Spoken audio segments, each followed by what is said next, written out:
Amazing facts, ஆச்சரியமான உண்மைகள் ஊழியங்கள் மூலமாக நடைபெற்று வரக்கூடிய தானியேல் மற்றும் வெளிப்படுத்தலின் தீர்க்க தரிசனங்கள் என்ற தலைப்பிலான தொடர்வரிசை வேதபாட கூட்டங்களுக்கு உங்களை இயேசுவின் நாமத்தில் வரவேற்கின்றோம். இந்த நாளின் பாடத்தை நான் படிப்பதற்கு முன்பாக இலவச பிரதி குறித்த அறிமுகத்தை உங்களுக்கு செய்ய நான் விரும்புகின்றேன்.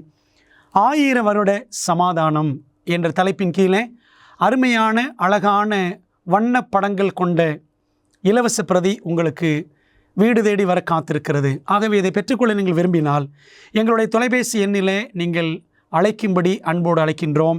மேலும் இந்த புஸ்தகத்தை ஆன்லைனில் அமேசிங் ஃபேக்ட்ஸ் என்ற வெப்சைட்டுக்குள்ளே சென்று நீங்கள் இலவசமாக டவுன்லோட் பண்ணி இதை படிக்கவும் மற்றவர்களுக்கு பகிர்ந்து கொடுக்கவும் உங்களை அன்புடன் நாங்கள் அழைக்கின்றோம். இந்த நாளில் நாம் பார்க்க போகிற தலைப்பு என்னவென்றால் 1000 வருட சமாதானம். இந்த நாளின் பாடத்தை படிப்பதற்கு முன்பதாக ஜெபிக்கும்படி உங்கள் அன்போடு அழைக்கின்றேன். எங்கள் நல்ல பிதாவே, இந்த நாளிலே நாங்கள் படிக்க போகிற பாடத்தை எங்களுக்கு நீர் ஆயத்தப்படுத்தி வைத்திருப்பதற்காக உமக்கு நன்றி சொல்கிறோம். இப்பொழுதும் அப்பா, உம்முடைய வேதம் திறந்து நாங்கள் சத்தியங்களை ஆராயும் பொழுது உமது நல்ல பரிசுத்த ஆவியானவர் எங்களை செம்மையான வழியிலே நடத்தும்படி இயேசுவின் நாமத்தில் ஜெபிக்கிறோம் நல்ல பிதாவே, ஆமென். யூதாவின் அரசர்களிலே சிதேக்கியா என்ற அரசன் கடைசி அரசன். தேவனுக்கு பயப்படாமல் பொல்லாப்பான காரியங்களை செய்த அரசர்களில் அந்த சிதேக்கியாவும் ஒருவன் என்று வேதம் சொல்லுகிறது. இவனுடைய நாட்களிலே ஜனங்கள், யூத ஜனங்கள் எல்லாரும் தேவனுக்கு விரோதமாக பிரியமில்லாத காரியங்களை செய்து விக்கிரக ஆராதனையிலே விழுந்து போய் தேவனுடைய கட்டளைகளை அவமதித்து தேவனுடைய தீர்க்கதரிசிகளை துன்பப்படுத்தி தேவனுக்கு பிரியமில்லாத காரியங்களை அவர்கள் செய்து கொண்டே இருந்தபடியினாலே தேவன் நேபுகாத் நேச்சார் என்ற பாபிலோன் அரசனின் கைகளிலே யூதா ராஜ்யத்தை ஒப்பு கொடுத்தார். நாம் இதை 2 நாளாகமம் புத்தகத்தில் 36ஆம் அதிகாரத்தில் நாம் முழுக்க தெளிவாக வாசிக்க முடியும். தேவனுடைய ஜனங்கள் தேவனுடைய ஆசீர்வாதங்களை பெற்று தேவனுக்கு சாட்சியாக வாழ வேண்டும் என்று அவர்களிடத்தில் தேவன் விருப்பம் கொண்டிருக்கிறார். இந்த உலகத்தை தேவன் படைத்த பொழுது இந்த உலகம் சீராக முழுமையாக பூரணமாக இருந்தது. ஆனால் பாவம் உள்ளே பிரவேசித்த பொழுது உலகத்தில் எல்லா விதமான தீமைகளும் உள்ளே நுழைந்தன. கீழ்ப்படியாமை நிமித்தம் எல்லா சாபங்களும் உலகத்தில் வந்து சேர்ந்தது. நமது பரலோகத்தின் தேவன் ஆதி பெற்றோருக்கு கொடுத்த சட்டதிட்டங்களை, ஆண்டவர் கொடுத்த கட்டளையை அவர்கள் மீறினபடியினாலே அவர்கள் இந்த உலகத்தில் பற்பல சாபங்களை அனுபவிக்க நேரிட்டது. அந்த சாபங்கள் வழி வழியாக வந்து இன்றைக்கு நம்மையும் பாதித்திருக்கிறது என்பதை திட்டவட்டமாக நாம் சொல்லலாம்.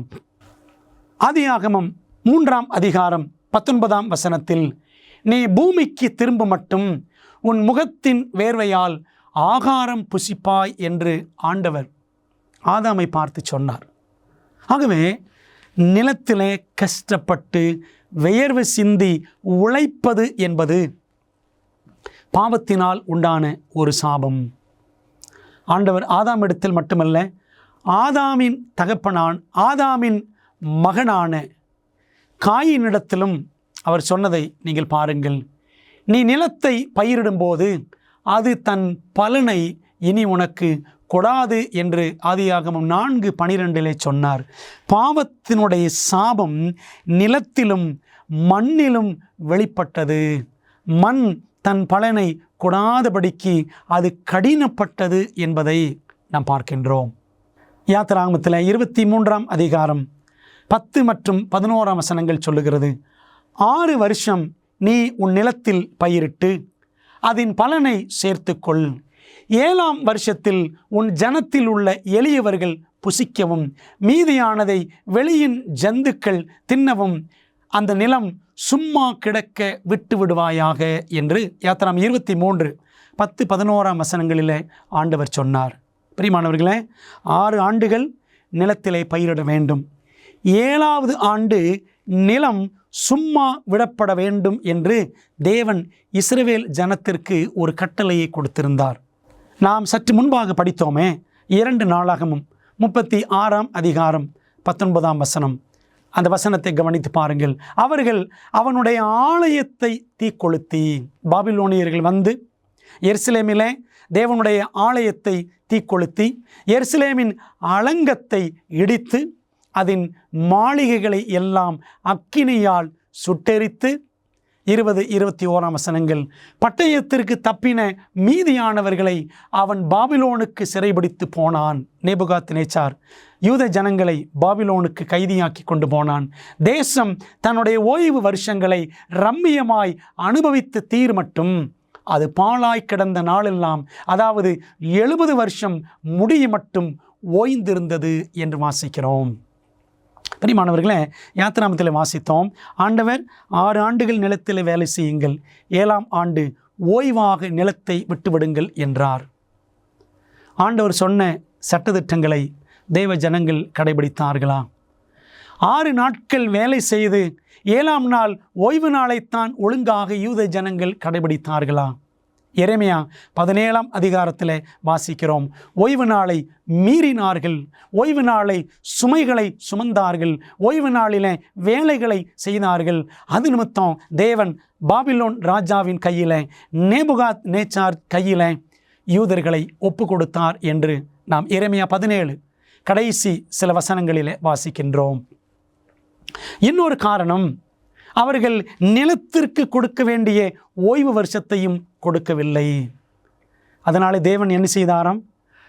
70 ஆண்டுகள் நிலம் பூமி ஓய்ந்திருக்கட்டும் என்று சொல்லி யூத ஜனங்களை 70 ஆண்டுகள் கைதிகளாக்கி கொண்டு பாபிலோனுக்கு செல்லும்படி நேபுகாத்நேச்சாரை தேவன் அனுப்பினார். அன்பானவர்களே, 6 ஆண்டுகள் வேலை செய்ய வேண்டும் நிலத்தில், 7ஆம் ஆண்டு நிலத்தை சும்மா விட வேண்டும், 6 நாட்கள் வேலை செய்ய வேண்டும், 7ஆம் நாளிலே ஓய்ந்திருக்க வேண்டும் என்பது தேவனுடைய கட்டளை. ஆண்டுடைய கட்டளையை, வாராந்தர் ஓய்வு நாளையும் மீறினார்கள், நிலத்திற்குரிய ஓய்வு வருஷத்தையும் இஸ்ரவேல் ஜனங்கள் மீறினார்கள். அதனால தான் நேபுகாத்நேச்சார் தேவ ஜனத்துக்கு எதிராக படையெடுத்து வர தேவன் அனுமதித்தார். நெகேமியா 1ஆம் அதிகாரம் 3ஆம் வசனத்தில் வாசிக்கிறோம், எருசலேமின் அலங்கம் இடிபட்டதும் அதன் வாசல்கள் அக்கினியால் சுட்டெரிக்கப்பட்டதுமாய் கிடக்கிறது என்றார்கள். நெகேமியாவுக்கு இந்த செய்தி கிடைத்தவுடனே அவன் மிகவும் துக்கப்பட்டு அவன் அழுது எருசலேமுக்காக உபவாசித்து ஜெபித்தான் என்று நாம் வாசிக்கின்றோம். பிரியமானவர்களே, இன்றைக்கு நாம் இருக்கிற இந்த உலகத்தில் ஏறக்குறைய 6000 ஆண்டுகள் முடிவுக்கு வந்துவிட்டன. வாரத்தில் 6 நாட்கள் வேலை செய், 7ஆவது நாள் ஓய்வு நாள். நாம் இருக்கிற இந்த உலகமும் ஏறக்குறைய 6000 ஆண்டுகள் ஆகிவிட்டன. ஒரு நாள் ஆண்டவருடைய பார்வையில் ஒரு வருஷம் என்பதாக நாம் 2 பேதுரு 3ஆம் அதிகாரத்தில் அழகாக வாசிக்கின்றோம். ஆண்டவருடைய பார்வையில் ஒரு நாள் ஒரு வருஷத்திற்கு சமம். இன்றைக்கு நாம் ஆசரிக்கக்கூடிய வாரத்தின் 6 நாட்களை 6000 ஆண்டுகள் என்று கணக்கில் எடுத்துக்கொண்டால் 7ஆவது நாள் 7000 ஆண்டுகள் என்ற ஒரு கணக்கிலே நாம் எடுத்துக்கொள்ள வேண்டும். இந்த உலகத்திற்கும் 6000 ஆண்டுகள் முடிந்துவிட்டன. ஆகவே 7000ஆவது ஆண்டிலே சீக்கிரமாக தேவன் நம்மை பிரவேசிக்கும்படி செய்ய இருக்கின்றார். பிரியமான தேவ பிள்ளைகளே, 1000 வருடத்தின் துவக்கத்தை குறிக்கும் நிகழ்வுகள் என்னென்ன? 1000 வருட அரசாட்சி, 1000 வருட சமாதானம் என்பதை நாம் இந்த நாளில் படிக்கப் போகிறோம். வேதாகமத்தில் 1000 வருடத்தின் துவக்கத்தை குறித்து நாம் என்ன படிக்கிறோம்? வாசிக்கலாமா? 1 தெசலோனிக்கேயர் 4ஆம் அதிகாரம் 16ஆம் வசனம், ஏனெனில் கர்த்தர் தாமே ஆரவாரத்தோடும் பிரதான தூதனுடைய சத்தத்தோடும் தேவ எக்காலத்தோடும் வானத்திலிருந்து இறங்கி வருவார். அப்பொழுது கிறிஸ்துவுக்குள் மரித்தவர்கள் முதலாவது எழுந்திருப்பார்கள். ஆண்டவர் இயேசு கிறிஸ்து 2ஆம் முறையாக வரும்பொழுது ஆரவாரத்தோடும் தேவ எக்கால சத்தத்தோடும் தேவதூதர்களோடும் இறங்கி வருவார். அப்பொழுது கிறிஸ்துவுக்குள் மரித்தவர்கள் உயிரோடு எழுந்திருப்பார்கள். அது முதலாம் உயிர்த்தெழுதல். அப்படி உயிர்த்தெழுந்த தேவ பிள்ளைகள் என்ன செய்வார்கள்? வெளிப்படுத்தல் 20:4 வாசிக்கிறோம். அவர்கள் உயிர்த்து கிறிஸ்துவுடனே கூட 1000 வருஷம் அரசாண்டார்கள் என்று வெளிப்படுத்தல் 20:4 வாசிக்கிறோம். பிரியமானவர்களே, வேதாகமத்தில் 1000 வருட அரசாட்சி, 1000 வருட சமாதானம் குறித்து படிக்க வேண்டும் என்றால் வெளிப்படுத்தல் 20 வாசிக்க வேண்டும். நீங்கள் அந்த அதிகாரத்தை திறந்து வாசித்து பாருங்கள். ஏறக்குறைய 6 தடவை 1000 வருஷம் என்று அந்த அதிகாரத்திலே போடப்பட்டிருக்கும்.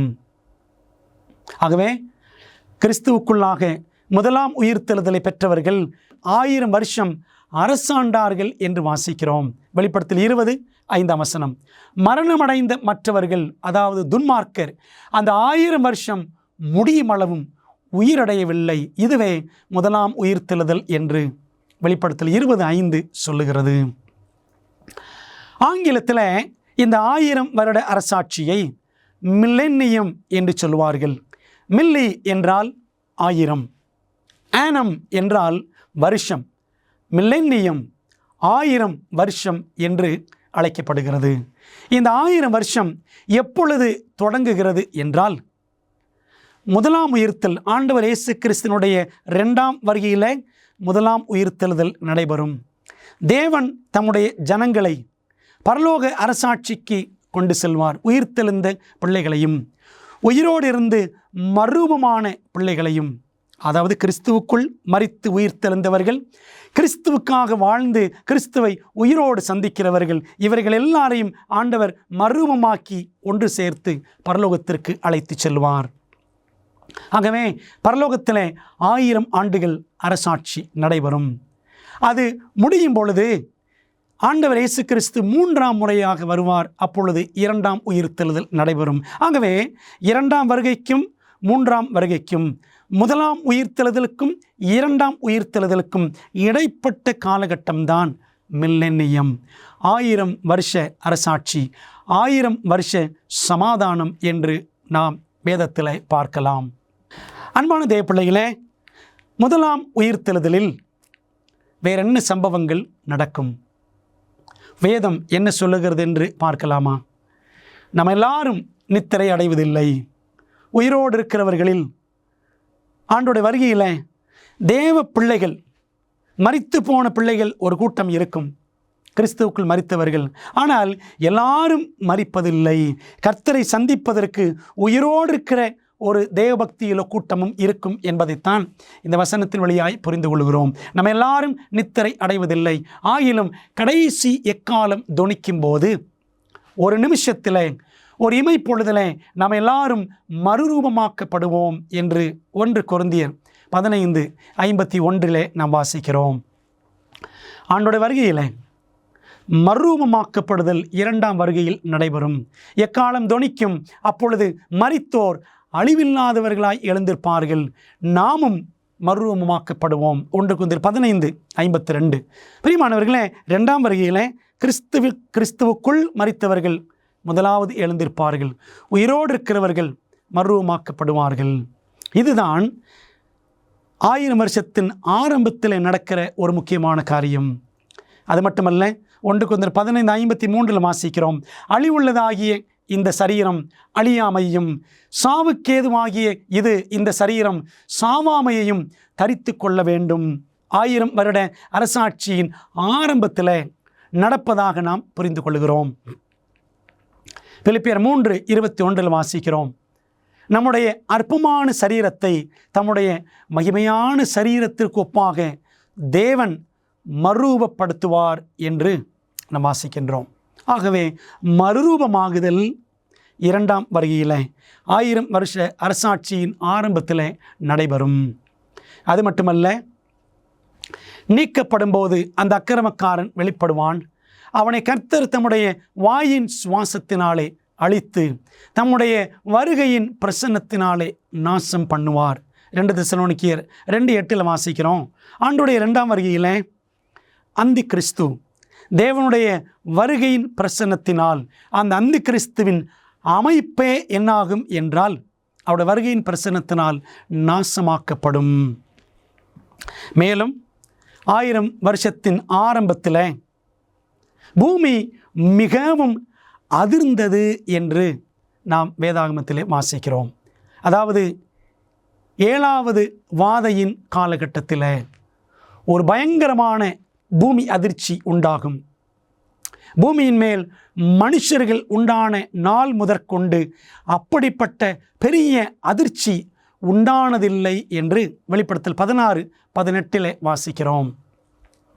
அன்பான தேவ பிள்ளைகளே, ஆகவே 2ஆம் வருகையில் 1000 வருஷ அரசாட்சியின் ஆரம்பத்தில் இந்த நிகழ்வுகள் ஒவ்வொன்றாக நடக்கின்றன.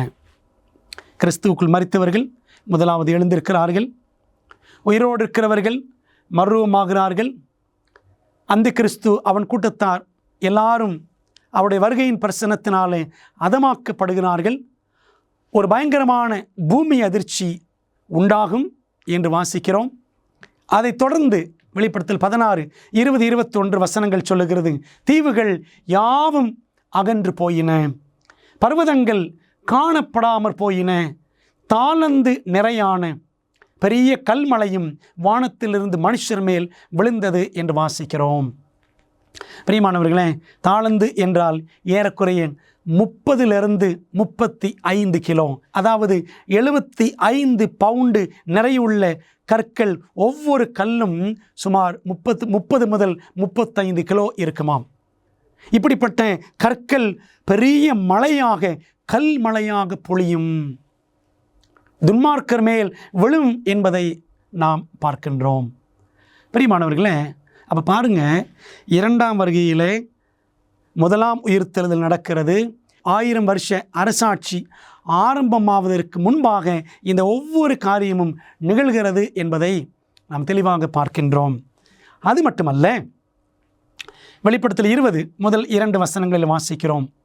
ஒரு தூதன் அவன் என்ன செய்கிறான், தன்னுடைய கைகளிலே சங்கிலியை வைத்துக்கொண்டு பிசாஸ் என்றும் சாத்தான் என்றும் சொல்லப்பட்ட பழைய பாம்பாகிய வலு சர்ப்பத்தை அவன் பிடித்து அதை 1000 வருஷம் அளவும் கட்டி வைத்து, அந்த 1000 வருஷம் நிறைவேறும் வரைக்கும் அது ஜனங்களை மோசம் போக்காதபடிக்கு அதை பாதாளத்தில் தள்ளி அடைத்து அதன் மேல் முத்திரை போட்டான் என்று நாம் வாசிக்கின்றோம். பிரியமானவர்களே, தேவனுடைய பிள்ளைகள் 1000 வருட அரசாட்சிக்காக பரலோகம் செல்லுகிறார்கள். அந்த சமயத்தில் தேவன் என்ன செய்கிறார், பிசாசாகிய சாத்தானை அவர் என்ன செய்கிறாராம், பாதாளத்திலே தள்ளி அடைக்கிறார் என்று வாசிக்கின்றோம். பாதாள குழி என்று வேதம் சொல்லுகிறதே. அப்படி என்றால் என்ன? அதை நாம் கிரேக்க பாஷையிலே படித்தோம் என்றால் அபுசோஸ் என்ற வார்த்தை சொல்லப்பட்டிருக்கிறது. அது ஆங்கிலத்தில் பாருங்க, அபிஸ் என்று சொல்லுவார்கள், ABYSS. அதுக்கு என்ன அர்த்தம் அப்படின்னா, உருவம் அற்ற வெறுமையான ஒரு இடம். ஆதியாகமத்தில் 1ஆம் அதிகாரம் 2ஆம் வசனம் படிக்கிறோம் அல்லவா, பூமியானது ஒழுங்கின்மையும் வெறுமையுமாய் இருந்தது. அந்த அர்த்தம்தான் அபுசோஸ் என்ற வார்த்தைக்கும் உரிய அர்த்தம். பிரியமானவர்களே, அப்போ ஆண்டவர் சாத்தானை எங்கே தள்ளுகிறார்? ஒழுங்கின்மையும் வெறுமையுமாய் இருக்கக்கூடிய பூமியிலே தான் பிசாசானவனை தேவன் தள்ளி அடைப்பார் என்று நாம் பார்க்கின்றோம். லூக்கா 8ஆம் அதிகாரம் 31ஆம் வசனம், தங்களை பாதாளத்திலே போக கட்டளை இடாதபடிக்கு அவைகள் அவரை வேண்டிக் கொண்டன என்று நாம் பார்க்கின்றோம். ஆண்டவர் இயேசு கிறிஸ்து பூமியிலே ஊழியம் செய்த நாட்களில் எத்தனையோ பேரை பிசாசின் பிடியில் அகப்பட்டவர்களை விடுவித்தார். அப்படி ஒரு சம்பவம் நடக்கும் பொழுது ஆண்டவர் என்ன செய்தாராம், குறிப்பாக அந்த லேகியோன் சம்பவத்தில் ஏராளமான பிசாசிகள் அவனை பிடித்திருந்தன. அந்த பிசாசிகள் ஆண்டவரை பார்த்து சொன்னதாம், எங்களை பாதாளத்திலே போக கட்டளையிட வேண்டாம் என்று வேண்டிக் கொண்டன. அப்படியானால் பிசாசும் அவன் கூட்டமும் பாதாளத்திலே போவதற்கென்று ஒரு நேரம் இருக்கிறது என்று பார்க்கிறோம். அந்த நேரம் எந்த நேரம் என்றால், ஆண்டுடைய 2ஆம் வருகையின் காலகட்டம். 1000 வருஷ அரசாட்சி ஆரம்பிக்கிற காலகட்டம்தான் பிசாசானவன் பாதாளத்திலே தள்ளி அடைக்கப்படும் காலகட்டம் என்பதை நாம் அழகாக புரிந்து கொள்கின்றோம். 2ஆம் உயிர்த்தெழுதலின் போது யாரெல்லாம் உயிர் தெழுவார்கள், அது எப்பொழுது நடக்கும் என்று நாம் பார்க்கலாமா? யோவான் 5ஆம் அதிகாரம் 28, 29 ஆகிய வசனங்கள். ஏனென்றால் பிரேத குழிகளில் உள்ள அனைவரும் அவருடைய சத்தத்தை கேட்கும் காலம் வரும்.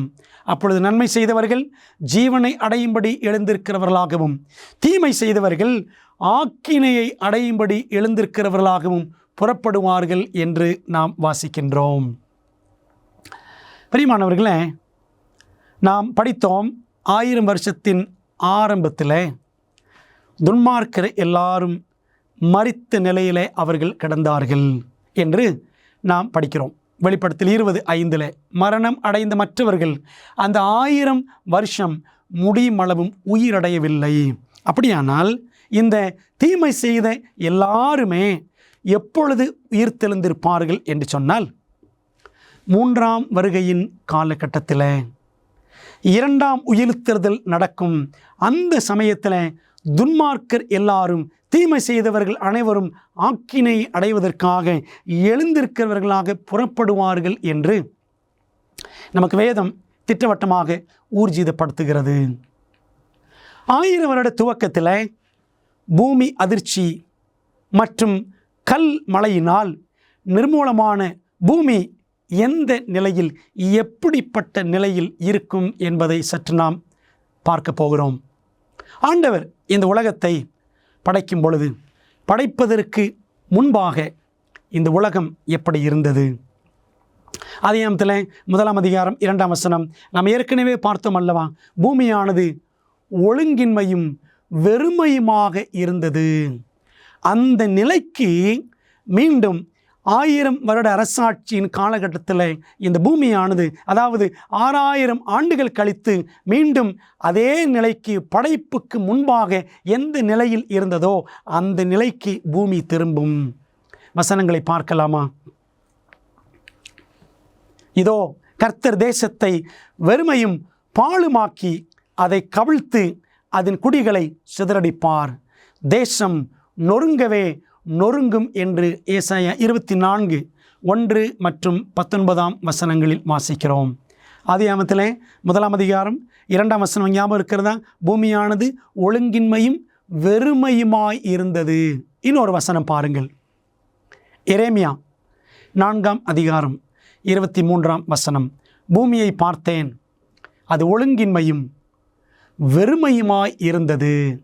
அதே வார்த்தைகள், அது 1ஆம் அதிகாரம் 2ஆம் வசனத்தின் அதே வார்த்தைகளை எரேமியா 4:23 எரேமியா பயன்படுத்துகிறார். வானங்களை பார்த்தேன், அவைகளுக்கு ஒளி இல்லாதிருந்தது. படைப்புக்கு முன்பாக உலகம் எப்படி இருந்ததோ அதே நிலைக்கு மீண்டும் உலகம் திரும்புகிறதை நாம் இங்கே அழகாக தத்ரூபமாக படிக்கின்றோம். மேலும் எரேமியா பார்க்கின்றார், பர்வதங்களை பார்த்தேன், அவைகள் அதிர்ந்தன, எல்லா குன்றுகளும் அசைந்தன. பின்னும் நான் பார்க்கும்போது மனுஷன் இல்லை, ஆகாசத்து பறவைகள் எல்லாம் பறந்து போயின என்று எரேமியா 4ஆம் அதிகாரம் 24, 25 வசனங்களில் நாம் பர்வதங்களின் நிலைமை, இந்த பூமியின் நிலைமை எல்லாம் பார்க்கிறோம். அடுத்த வசனத்தை நாம் தொடர்ந்து பார்க்கலாமே. எரேமியா 4:26 பின்னும் நான் பார்க்கும்போது கர்த்தராலும் அவருடைய உக்கிர கோபத்தாலும் பயிர் நிலம் வனாந்தரமாயிற்று, அதன் பட்டணங்கள் எல்லாம் இடிந்து போயின. இன்றைக்கு நாம் பார்க்கக்கூடிய பெரிய பெரிய பட்டணங்கள், மெட்ரோபாலிட்டன் சிட்டிஸ், பெருநகரங்கள் என்று சொல்லுகிறோமே, நகரங்கள் எல்லாம் தரைமட்டமாகும். தொடர்ந்து வாசிக்கலாம்.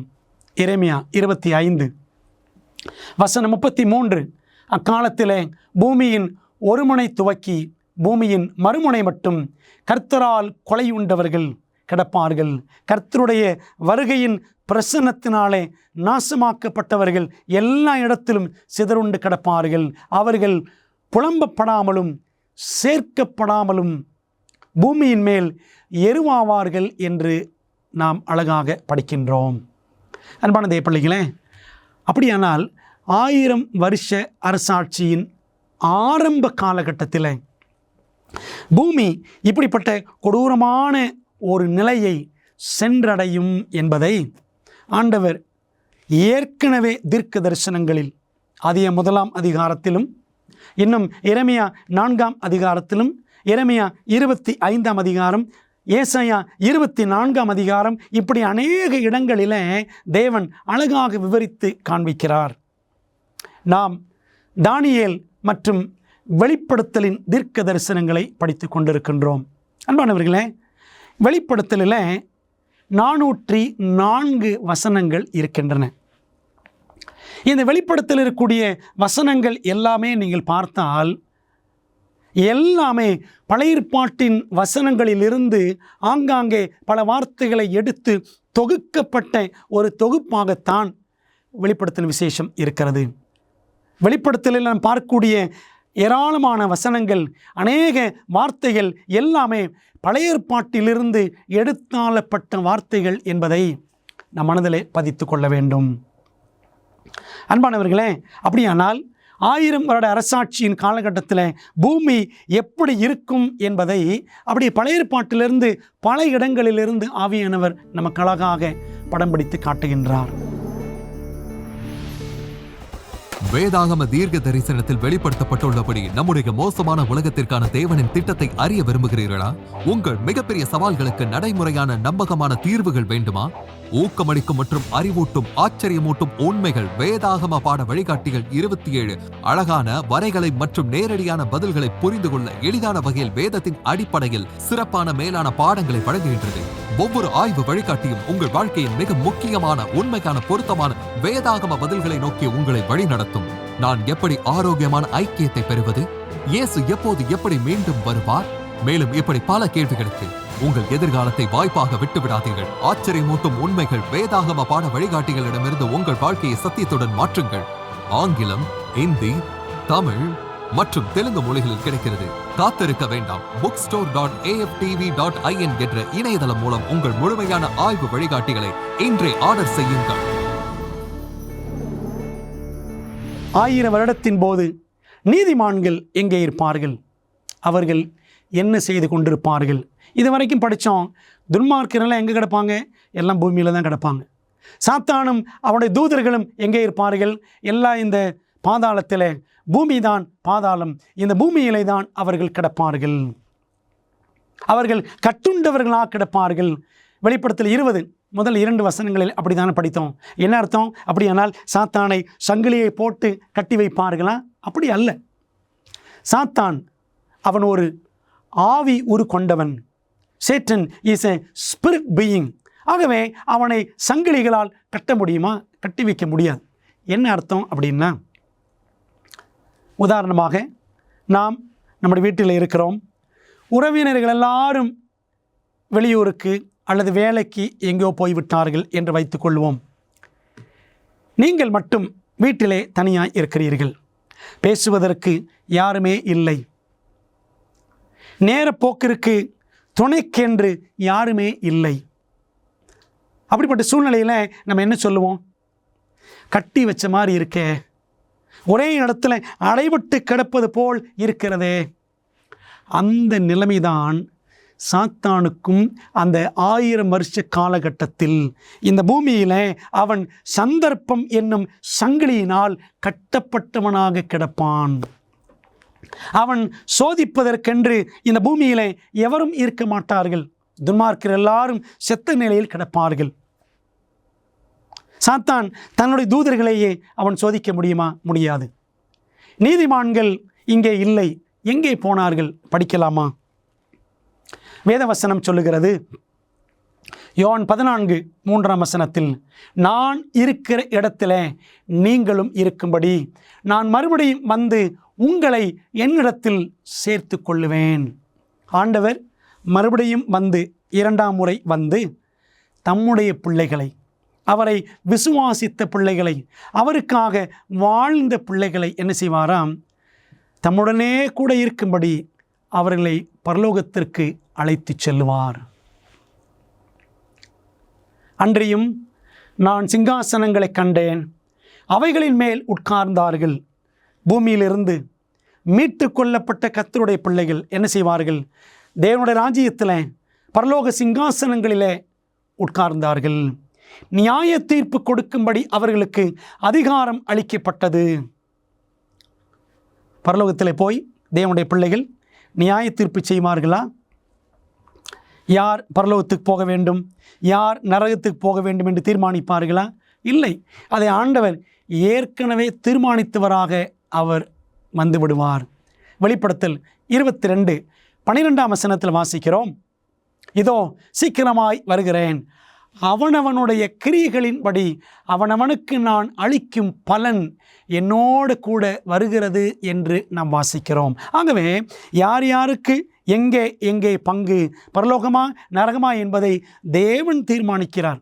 இங்கிருந்து போகிற நீதிமான்கள் அங்கே போய் அதை தீர்மானிக்க வேண்டிய அவசியம் இல்லை. நியாய தீர்ப்பு கொடுக்கும்படி அவர்களுக்கு அதிகாரம் அளிக்கப்பட்டது. அப்படியா? அது என்ன நியாய தீர்ப்பு? பார்க்கலாம். அவர்கள் உயிர்த்து கிறிஸ்துவுடனே கூட 1000 வருஷம் அரசாண்டார்கள் என்று வெளிப்படுத்தல் 20:4 சொல்லுகிறது. அப்படி தேவ பிள்ளைகள் என்ன நியாய தீர்ப்பு செய்கிறார்கள்? பவுல் என்ன சொல்லுகிறார் பார்க்கலாமா? 1 கொரிந்தியர் 6:2 பரிசுத்தவான்கள் உலகத்தை நியாயம் தீர்ப்பார்கள் என்று அறியீர்களா? வசனம் 3, தேவதூதர்களையும் நியாயம் தீர்ப்போம் என்று அறியீர்களா என்று வாசிக்கிறோம். பரலோகத்திற்கு போகிற தேவனுடைய பிள்ளைகள் அந்த 1000 வருஷ அரசாட்சியில் விழுந்து போன தூதர்களை, உலகத்தை நியாயம் தீர்ப்பார்கள் என்று நாம் பார்க்கின்றோம். என்ன அர்த்தம்? ஒரு சம்பவத்தை உங்களோடு நான் பகிர்ந்து கொள்ளப் போகிறேன். 2ஆம் உலகப் போர் நடைபெற்று வந்த காலகட்டம். அந்த காலகட்டத்தில் ஜெர்மனி தேசத்தினுடைய சர்வாதிகாரியாக ஹிட்லர் செயல்பட்டு வந்தார். அந்த காலகட்டத்தில் 1907 பிறந்தவர் யார் என்றால் பேரன் ஃபேபியன் வான் ஸ்லாப்ரண்டாஃப் என்ற ஒரு மனிதன். 1907 பிறக்கிறார். 1980 மரிக்கிறார். இவர் ஒரு வழக்கறிஞராக படித்து பயிற்சி பெற்றவர். இவருடைய கொள்கைகள் எல்லாமே ஹிட்லருடைய கொள்கைகளுக்கு எதிர்த்து செயல்படுவதாக அவர் காணப்பட்டார். ஹிட்லருடைய எல்லாவித கொள்கைகள், அடக்குமுறை, ஒடுக்குமுறை எல்லாவற்றையும் எதிர்த்தவர் இந்த மனிதன் பேரன் ஃபேபியன் என்பவர். இவர் என்ன செய்கிறார்? ஒரு முறை ஹிட்லருக்கு எதிராக அவரை அழிக்க வேண்டும் என்ற விதத்தில் ஒரு வெடிகுண்டு சதியில் அவர் ஈடுபடுகிறார். ஆனால் ஹிட்லரை கொல்ல முடியாமல் அவர் குற்றவாளியாக மாட்டிக்கொள்ளுகிறார். அப்போ என்ன செய்கிறாங்கன்னா, ஹிட்லருடைய நாஜி படையை சேர்ந்த வீரர்கள் இந்த பேரன் ஃபேபியன் என்பவரை கைது செய்து கொண்டு போய் யூதர்கள் அடைக்கப்படக்கூடிய வன்கொடுமை முகாமிலே அவரை அடைத்து வைக்கிறார்கள். இவரை சுட்டு கொல்ல வேண்டும் என்று பேரன் ஃபேபியனுக்கு எதிராக தீர்ப்பு எழுதி விடுகிறார்கள். ஆகவே அதன் அடிப்படையில் சுட்டு கொல்லப்படுவதற்காக பேரன் ஃபேபியன் அவர் என்ன செய்யப்படுகிறார் என்றால் கொலைக்களத்திற்கு கொண்டு போகப்படுகிறார். அப்படி அவர் கொண்டு போகப்பட்டு சுடப்பட வேண்டிய அந்த நேரம் வரக்கூடிய சமயத்தில் திடீரென்று வான் வழியாக ஏதோ ஒரு பயங்கரமான சத்தம் எழும்புகிறது. இந்த சத்தத்தை கேட்ட நாஜி படை வீரர்கள் தாங்கள் எல்லாரும் தப்பிக்க வேண்டும், ஏனென்றால் 2ஆம் உலகப் போருடைய காலகட்டம், தாங்கள் தப்பிக்க வேண்டும் என்று அவர்கள் முயற்சிக்கிற நேரத்தில் திடீரென்று ஒரு குண்டு விழுந்து அந்த இடத்துல எல்லாரும் மரித்து போகிறார்கள், ஒரே ஒரு நபரை தவிர. அந்த நபர் யார் தெரியுமா? பேரன் ஃபேபியன். அவர் மட்டும் தப்பித்தார், மற்ற எல்லாரும் மரித்து போனார்கள். அன்பான தேவ பிள்ளைகளே, எந்த மனிதனை கொல்ல வேண்டும் என்று நினைத்தார்களோ அந்த மனிதன் தப்பிவிட்டான். எந்த மனிதனை கொல்ல வேண்டும் என்று நினைத்த எதிரிகள் யாரெல்லாம் இருந்தார்களோ அவர்கள் எல்லாரும் மரித்து போனார்கள். பிற்பாடு பேரன் ஃபேபியன் விடுதலை பெற்று அவர் தன்னுடைய தேசத்திற்கு சென்று தன்னுடைய தேசத்தில் அவர் ஒரு பெரிய ஜட்ஜாக, ஒரு பெரிய நீதிபதியாக உயர்த்தப்பட்டு பின்னாட்களிலே 1980ஆம் ஆண்டில் மரித்து போனார் என்று சரித்திரம் சொல்லுகிறது. இந்த கதையில் உண்மை சம்பவத்தில் படித்து கொள்ளுகிற ஒரு பாடம் என்ன தெரியுமா? குற்றவாளியாக இருந்த ஒரு நபர் பின்னாட்களில் ஒரு பெரிய நீதிபதியாக மாறுகிறார். அன்பான தேவப்பிள்ளைகளே, இந்த உலகத்தில் பாவத்து நிமித்தம் நீங்களும் நானும் குற்றவாளிகளாக இருக்கிறோம். தேவனுக்கு முன்பாக பிசாசானவன் உங்களையும் என்னையும், நம்முடைய வாழ்க்கை தவறாக இருக்கும் என்றால் அவன் தேவனுக்கு முன்பாக இரவும் பகலும் சாத்தான் நம்மை குற்றம் சுமத்துகிறான். பாவத்து நிமித்தம் குற்றவாளிகள் நாம் தான். ஆனால் தேவன் நம்மை தம்முடைய கிருபையினாலே மீட்டு கொண்டு அவருடைய ராஜ்யத்தில் நம்மை அரசாளக்கூடிய அரசர்களாக, நியாய தீர்ப்பு செய்யக்கூடிய நீதிபதிகள் போல நம்மை உயர்த்துகிறாரே, இது எத்தனை பெரிய மேன்மை! பிரியமான தேவப்பிள்ளைகளே, இந்த உலகத்தில் பாவிகளாக, அநீதிமான்களாக இருந்த நம்மை இயேசுவின் இரத்தத்தினாலே மீட்டு நம்மை பரலோகத்தில் நியாயம் தீர்க்கிறவர்களாக தேவன் மாற்றுகிறாரே, இது எத்தனை பெரிய ஆசீர்வாதம்! எவ்வளோ பெரிய ஸ்லாக்கியம்!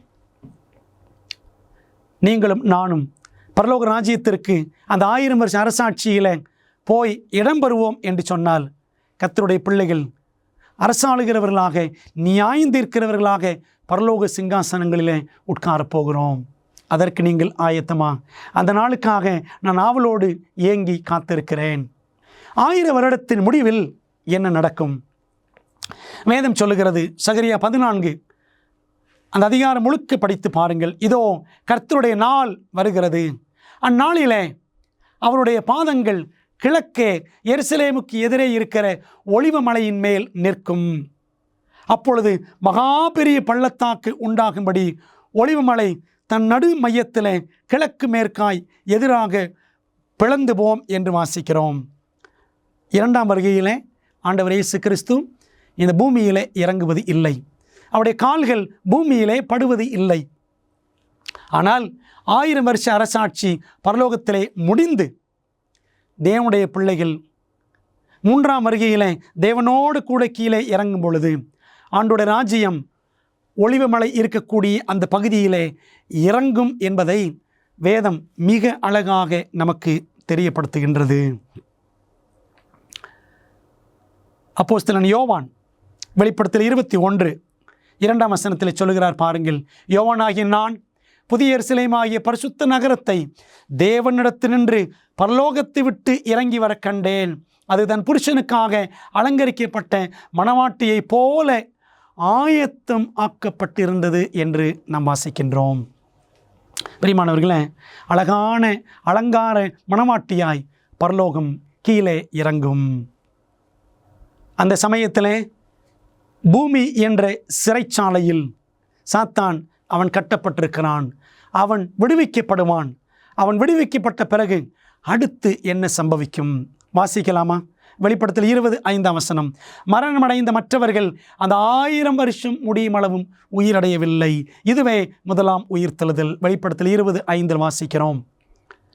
7ஆம் வசனத்தில் படிக்கிறோம். அந்த 1000 வருஷம் முடியும் போது சாத்தான் தன் காவலில் இருந்து அவன் விடுதலையாகி, அவனுக்கு இதுவரைக்கும் 1000 ஆண்டுகள் சோதிப்பதற்கு யாருமே இல்லை.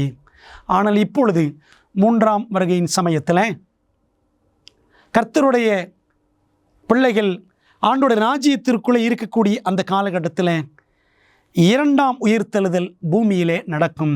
துன்மார்க்கர் எல்லாரும் எழுந்திருப்பார்கள். அந்த சமயத்தில் சாத்தான் இந்த கூட்டத்தார், துன்மார்க்கர் கூட்டத்தார் எல்லாரையும் பார்த்து கோகையும் மாகோகையும் ஒன்று திரட்டி கொண்டு என்று வெளிப்படுத்தல் 20:8-9 வசனங்களில் வாசிக்கலாம். கோகு மாகோகு என்றால் துன்மார்க்கமான மக்கள் என்று எளிமையாக புரிந்து கொண்டால் போதும். விலாவாரியாக படிக்க வேண்டுமா? எசேக்கியேல் 38-39 ஆகிய அதிகாரங்களை படித்து பாருங்கள். கோகு மாகோகு என்ற கூட்டத்தாரை பற்றி நாம் படிக்கலாம். அதாவது கோகு மாகோகு என்றாலே எல்லாருமே துன்மார்க்கர். ஆகவே இரண்டாம் உயிர்த்தெழுதலில் துன்மார்க்கர் எல்லாரும் எழும்புவார்கள். உங்களை நான் தான் உயிரோடு எழுப்பினேன். என்ன சாத்தான் சொல்கிறான்? ஏன்னா அவன் மோசம் போக்குகிறவன் அல்லவா? உங்களை நான் தான் உயிரோடு எழுப்பினேன். இங்கே நாம் பார்க்கிற இந்த பரிசுத்த நகரம், பரலோக நகரம், இது நம்முடைய தேசம். ஆனால் இதை அவர்கள் கைப்பற்றி கொண்டார்கள். வாருங்கள், நம்ம எல்லாரும் போய் அந்த பரிசுத்த நகரத்தை, பரலோகத்தை பிடிப்போம் என்று சொல்லி அவன் என்ன செய்வான? சாத்தான் துன்மார்க்கர் எல்லாரையும் ஒன்றாக கூட்டி பரலோக நகரத்தை அவன் வளைந்து கொள்ளுவான். வெளிப்படுத்தல் 20:8-9 வசனங்களில் நாம் அதை வாசிக்கிறோம். இந்த சூழ்நிலையில் என்ன நடக்கும்? Napoleon Bonaparte கேள்விப்பட்டிருக்கிறீர்களா? பிரான்ஸ் தேசத்தினுடைய சக்கரவர்த்தி, பிரான்ஸ் தேசத்தினுடைய சர்வாதிகாரி, தன்னுடைய இளம் வயதிலேயே 35 வயதிலேயே சர்வாதிகாரியாக, சக்கரவர்த்தியாக உயர்ந்தவன். உலகத்தை எல்லாம் கைப்பற்றுவதற்காக தீவிரமாக செயல்பட்டவன். அநேகரை கொலை செய்து இரத்தத்தை சிந்தினவன். ஆனால் இப்படிப்பட்டவன் கூட ஒரு காலகட்டத்தில் மரிக்க நேரிட்டது. நிதானம் இல்லாமல் அவன் செயல்பட்டபடியினாலே வாட்டர்லூ என்ற யுத்தத்தில் அவன் மரித்து போனான் என்று சரித்திரம் சொல்லுகிறது. அன்பான தேவ பிள்ளைகளே, அதே போல தான் சாத்தானும் இந்த உலகத்தில் ஏறக்குறைய 6000 ஆண்டுகளாக அவன் கொடூரமான காரியங்களை செய்து தேவனுடைய ஜனங்களை வஞ்சித்து அநேக தீர்க்கதரிசிகள் கொலை செய்யப்படுவதற்கு இந்த சாத்தான் காரணமாய் இருந்தவன். ஆனால் அவனுக்கும் முடிவு வரும். எப்பொழுது என்று சொன்னால், ஆண்டோடைய 3ஆம் வருகையிலே துன்மார்க்கர் 2ஆம் உயிர்த்தெழுதலில் உயிர்த்தெழுந்த பிற்பாடு கொஞ்ச காலத்தில் அவன் அழிக்கப்படுவான். துன்மார்க்கர் எழுப்பப்படும் போது சாத்தான் என்ன செய்வான் பாருங்கள். வெளிப்படுத்தல் 20:8 நாம் படித்தோம் அல்லவா? பூமியின் 4 திசைகளிலும் உள்ள ஜாதிகளாகிய கோகையும் மாகோகையும் மோசம் போக்கும்படிக்கும் அவர்களை யுத்தத்திற்கு கூட்டிக் கொள்ளும்படிக்கும் புறப்படுவான். அவருடைய தொகை கடற்கரை மணலத்தனையாயிருக்கும். துன்மார்க்கர் எல்லாம் பார்த்தீங்கன்னா கடற்கரை மணலத்தனையாக ஒரு பெரிய கூட்டமாக இருப்பாங்க. வெளிப்படுத்தல் 20:9 வசனம், அவர்கள் பூமி எங்கும் பரம்பி பரிசுத்தவான்களுடைய பாளையத்தையும் பிரியமான நகரத்தையும் வளைந்து கொண்டார்கள் என்று வாசிக்கிறோம். நீ தேசத்தை கார்மேகம் போல் மூட என் ஜனமாகி இஸ்ரவேலுக்கு விரோதமாக எழும்பி வருவாய். நான் சொன்னேன் அல்லவா, கோகு மாகோகு பற்றி படிக்க வேண்டுமென்றால் எசேக்கியேல் 38ஆம் அதிகாரம். சாத்தானுடைய கூட்டம் தேவ ஜனத்துக்கு எதிராக, தேவனுடைய ராஜ்யத்துக்கு எதிராக திரண்டு வரும். இந்த இக்கட்டான சந்தர்ப்பத்தின் பொழுது எது எல்லாவற்றையும் நிறுத்தும் பாருங்கள். பின்பு நான் பெரிய வெள்ளை சிங்காசனத்தையும் அதன் மேல் வீற்றிருக்கிறவரையும் கண்டேன். அப்பொழுது அந்த புஸ்தகங்களில் எழுதப்பட்டவைகளின்படியே மரித்தோர் தங்கள் தங்கள் கிரியைகளுக்கு தக்கதாக நியாய தீர்ப்படைந்தார்கள் என்று பார்க்கிறோம். இப்படி ஒரு சதியை சாத்தான் செய்யும் பொழுது ஆண்டவருடைய சிங்காசனம் வானத்திலே உயர்த்தப்படும், வெள்ளை சிங்காசனம். அங்கிருந்து ஆண்டவர் என்ன செய்வாராம்? புஸ்தகங்கள் திறக்கப்பட்டு ஒரு நியாய தீர்ப்பை செலுத்துவார். யாரெல்லாம் நீதி செய்தவர்கள், யாரெல்லாம் துன்மார்க்கமாய் செயல்பட்டவர்கள் என்பதை அவர் தெளிவாக புஸ்தகங்களின் அடிப்படையில் காண்பித்து, பரலோகத்திற்கு உள்ளே இருக்கிறவர்கள் நீதிமான்கள் தான் என்பதையும் வெளியே இருக்கிறவர்கள் அநீதிமான்கள் தான் என்பதையும் ஊர்ஜிதப்படுத்துவார். துன்மார்க்கர் நியாயம் தீர்க்கப்பட்ட பின் என்ன நடக்கும் வாசிக்கிறோம். முழங்கால் யாவும் முடங்கும், எனக்கு முன்பாக முடங்கும், கர்த்தருக்கு முன்பாக நாவு யாவும் தேவனை அறிக்கை பண்ணும் என்று என் ஜீவனை கொண்டு உரைக்கிறேன் என்பதாய் கர்த்தர் சொல்லுகிறார் என்று எழுதியிருக்கிறது. ரோமர் 14:11. சாத்தானும் உட்பட துன்மார்க்கர், அவனுடைய தூதர்கள் எல்லாரும் என்ன செய்வார்கள்? தேவனுடைய நியாய தீர்ப்புகள் நீதியானவைகள் தான் என்று சொல்லி அவர்கள் முழங்கால் படியிட்டு தேவனுடைய ஆளுகையை அங்கீகரிப்பார்கள். பிரியமானவர்களே, 1000 வருட அரசாட்சியின் காலகட்டத்தில் பரலோகத்தில் இருக்கிற தேவனுடைய பிள்ளைகள் பரலோகத்தில் இருக்கிற புஸ்தகங்கள் எல்லாம் ஆராய்ந்து பார்த்து தேவனுடைய ஆளுகை நீதியானவைகள் என்று அவர்கள் ஒத்துக்கொள்வார்கள். அதுதான் அவர்கள் செய்யக்கூடிய நியாய தீர்ப்பு. அதே போல இந்த 3ஆம் வருகையின் சமயத்திலும் தேவன் புஸ்தகங்களை திறக்கும் பொழுது யார் நீதிமான்கள் அநீதிமான்கள் என்பதை அவர் ஊர்ஜிதப்படுத்தும் பொழுது சாத்தானும் அவன் தூதர்களும் துன்மார்க்கர் எல்லாரும் தேவனுடைய நியாய தீர்ப்பு நீதியானது என்று அவர்கள் ஒத்துக்கொள்ளுவார்கள். இயேசுவின் நாமத்தில் வானோர் பூதலத்தோர் பூமியின் கீழானோருடைய முழங்கால் யாவும் முடங்கும்படிக்கும் பிதாவாகிய தேவனுக்கு மகிமையாக இயேசு கிறிஸ்து கர்த்தர் என்று நாவுகள் யாவும் அறிக்கை பண்ணும்படிக்கும் எல்லா நாமத்திற்கும் மேலான நாமத்தை அவருக்கு தந்தருளினார் என்று பிலிப்பியர் 2:10-11 வாசிக்கிறோம். அந்த சமயத்தில் கர்த்தராகிய இயேசு கிறிஸ்து அவர் நீதிபரர், அவர் உண்மையுள்ளவர், அவர் நீதியுள்ள நியாயாதிபதி என்பதை அண்ட சராசரங்களும் ஒத்துக்கொள்ளும். சாத்தானும் அவன் கூட்டமும் துன்மார்க்கர் எல்லாரும் ஒத்துக்கொள்ளுவார்கள். வெளிப்படுத்தல் 19:1-2 வாசிக்கிறோம். பரலோகத்தில் திரளான ஜனக்கூட்டமிடுகிற ஆரவாரத்தை கேட்டேன். அவருடைய நியாய தீர்ப்புகள் சத்தியம் நீதியுமானவைகள் என்று பரலோகத்திற்குள்ளே இருக்கிற கூட்டம் முழங்கும். அப்பொழுது சாத்தானுடைய கூட்டம் பூமியிலே இருக்கும். அடுத்து என்ன சம்பவிக்கும்? அப்பொழுது தேவனால் வானத்திலிருந்து அக்கினி இறங்கி அவர்களை பட்சித்து போட்டது என்று வெளிப்படுத்தல் 20:9 வாசிக்கிறோம். பிரியமானவர்களே, ஆண்டவர் அவருக்கு முன்பாக சாத்தான் அவனுடைய கூட்டத்தார் எல்லாரும் தேவனுடைய நீதியை குறித்து அறிக்கையிட்ட பிற்பாடு மீண்டும் சாத்தான் ஒன்று கூடி ஒன்று திரட்டி தேவனுடைய ராஜ்யத்தை அழிப்பதற்காக கைப்பற்றுவதற்காக அவன் கூடி வருவான். அப்பொழுது ஆண்டோடைய அக்கினி வானத்திலிருந்து இறங்கி எல்லாரையும் அழித்து போடும். ஜீவ புஸ்தகத்தில் எழுதப்பட்டவனாக காணப்படாதவன் எவனோ அவன் அக்கினி கடலிலே தள்ளப்பட்டான் என்று வெளிப்படுத்தல் 20:15 வாசிக்கிறோம். இது 2ஆம் மரணம் என்று வெளிப்படுத்தல் 20:14 சொல்லுகிறது. இந்த பூமிதான் தற்காலிக நரகமாக, இந்த பூமிதான் அக்கினி கடலாக ஒரு குறிப்பிட்ட நேரத்திற்கு செயல்படும். அந்த அக்கினி கடலில் 2ஆம் மரணத்தை சாத்தானும் அவனுடைய தூதர்களும் துன்மார்க்கர் எல்லாரும் அடைவார்கள். இது எப்போ நடக்குது அப்படின்னா 1000 வருஷத்தின் முடிவிலே நடக்கும். இதைத்தான் மில்லேனியம் 1000 வருடம் என்று நாம் சொல்லுகிறோம். 1000 வருஷத்தின் ஆரம்பத்தில் 2ஆம் வருகை, 1ஆம் உயிர்த்தெழுதல். 1000 வருஷத்தின் முடிவில் 3ஆம் வருகை, 2ஆம் உயிர்த்தெழுதல், பரிசுத்த நகரம் இறங்கி வருதல். தேவன் இந்த மில்லேனியம் 1000 வருஷம் என்ற காரியத்தை எவ்வளவு அழகாக நமக்கு வர்ணித்திருக்கிறார். 1000 வருஷத்தின் ஆரம்பத்தில் 2ஆம் வருகை, அதாவது 1ஆம் உயிர்த்தெழுதலும் அந்த சமயத்தில் நடக்கிறது. 1000 வருஷத்தின் முடிவில் 3ஆம் வருகை, 2ஆம் உயிர்த்தெழுதல் நடைபெறும்.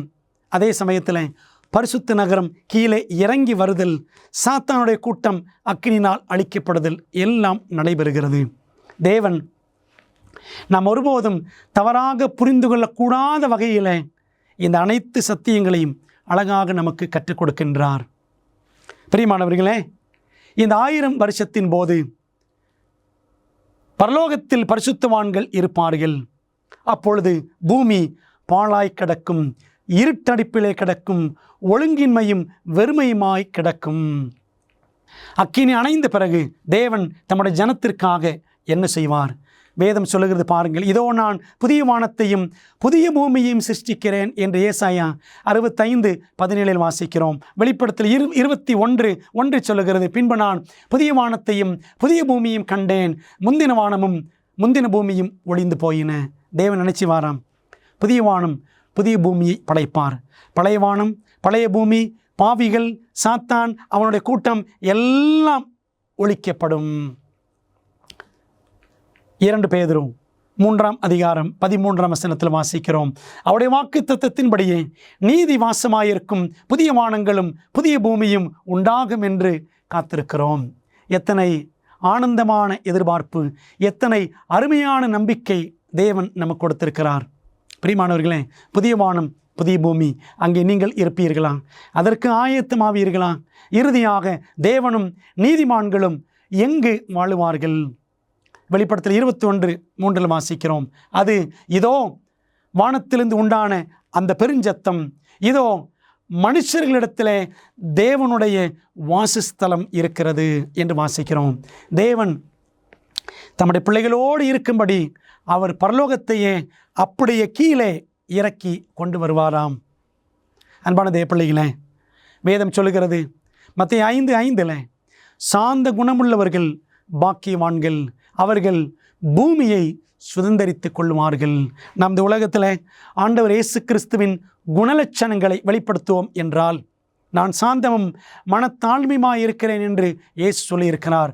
அவரைப் போலவே மாறுகிறவர்கள் புதிய பூமியை சுதந்தரித்துக் கொள்வார்கள். எனக்கு அன்பான தேவனுடைய பிள்ளைகளை, அந்த 1000 வருட பரலோக சமாதானத்தில் நாமும் பங்கு பெற வேண்டும் அல்லவா? தேவன் கொடுக்கவிருக்கும் நித்திய வாழ்வையும் புதிய பூமியில் ஓர் இடத்தையும் நீங்கள் விருப்பத்தோடு ஏற்றுக்கொள்வீர்களா? அப்படியானால் என்னோடு சேர்ந்து ஜெபிக்கலாமே. எங்கள் நல்ல பிதாவே, இந்த நாளில் நாங்கள் படித்த 1000 வருட சமாதானம் என்ற ஆச்சரியமான சத்தியத்திற்காக உம்மை நாங்கள் ஸ்தோத்திரிக்கிறோம். கர்த்தாவே, இந்த சத்தியம் எத்தனை தெளிவாக எங்களுக்கு வேதாகமத்தில் நீர் வைத்திருக்கிறீர். இதை புரிந்து கொண்ட நாங்கள் இந்த உலகத்தில் பாவிகளாக, துன்மார்க்கராக, தொடர்ந்து துன்மார்க்கத்தில், பாவத்தில் நிலைத்திராதபடிக்கு தகப்பனே, உம்முடைய நித்திய ராஜ்யம் சேர எங்களை ஆயத்தப்படுத்தும், எங்களை தகுதிப்படுத்தும்.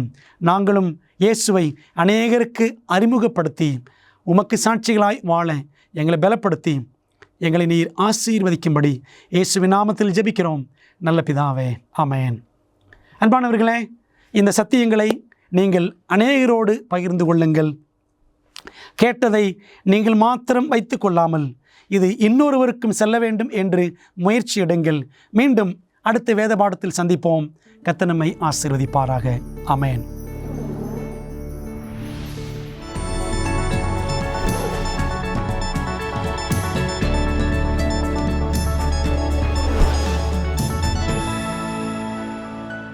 வணக்கம் நண்பர்களே.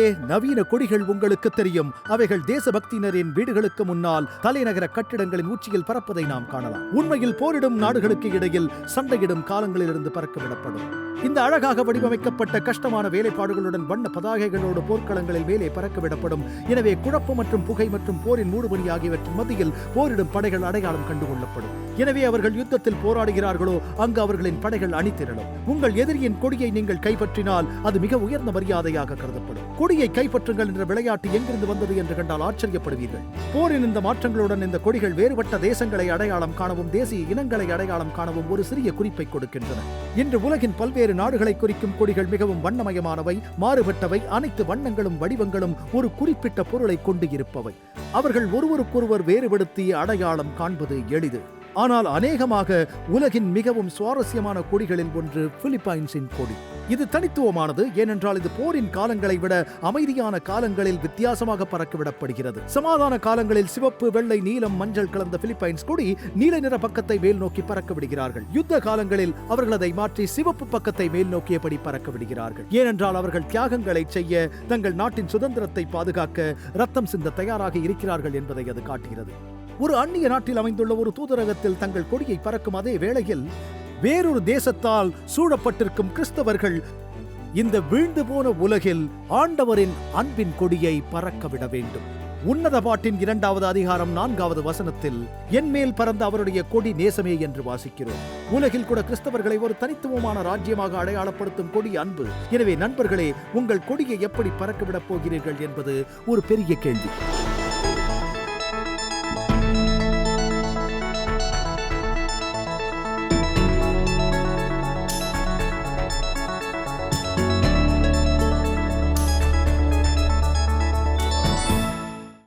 எங்கள் குழுவினரில் ஒருவர் உங்களுக்காக சிறப்பு ஜெபம் செய்ய நீங்கள் விரும்பினால் திரையில் தெரியும் எண்ணை பயன்படுத்தி எங்களை அழையுங்கள்.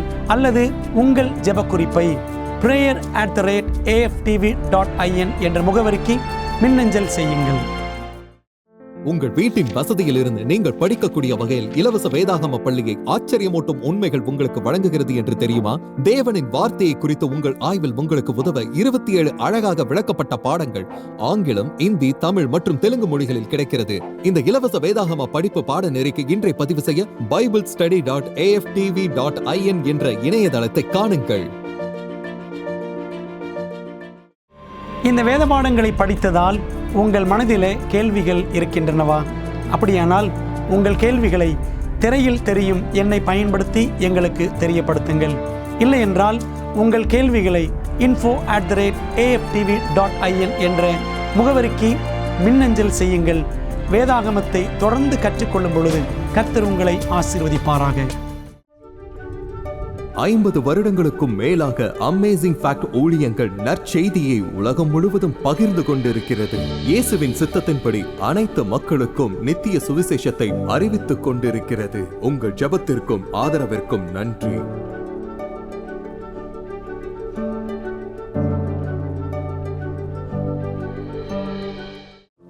பெரோயா பட்டணத்து சபை விசுவாசிகள் தாங்கள் சத்தியங்களை கேட்ட பிற்பாடு தங்கள் இல்லத்திற்கு சென்று காரியங்கள் இப்படி இருக்கிறதா என்று வேதத்தோடு ஒப்பிட்டு மீண்டும் படித்தார்கள். அதுபோலவே நீங்களும் செய்ய வேண்டும் என்று நாங்கள் விரும்புகிறோம். இந்த தீர்க்க தரிசன தொடர் கூட்டங்களில் ஒவ்வொரு நாளும் உங்களுக்கு அந்தந்த நாளுக்குரிய செய்தி சம்பந்தமான இலவச பிரதி அறிமுகப்படுத்தப்படுகிறது. ஆகவே அந்த இலவச பிரதியை நீங்கள் திரையில் தெரியும் தொலைபேசி எண்ணை பயன்படுத்தி எங்களோடு தொடர்பு கொண்டு பெற்றுக்கொள்ளலாம். அல்லது எங்களுடைய வெப்சைட்டுக்குள்ளே சென்று நீங்கள் அதை பதிவிறக்கம் செய்து கொள்ளலாம். நீங்கள் அந்த புத்தகங்களை பெற்றுக்கொண்டு படித்து வேதத்தில் உள்ளபடியே கற்றுக்கொள்ளுங்கள். நீங்கள் படித்த பிற்பாடு உங்கள் நண்பருக்கும் அதை பகிர்ந்து கொள்ளுங்கள்.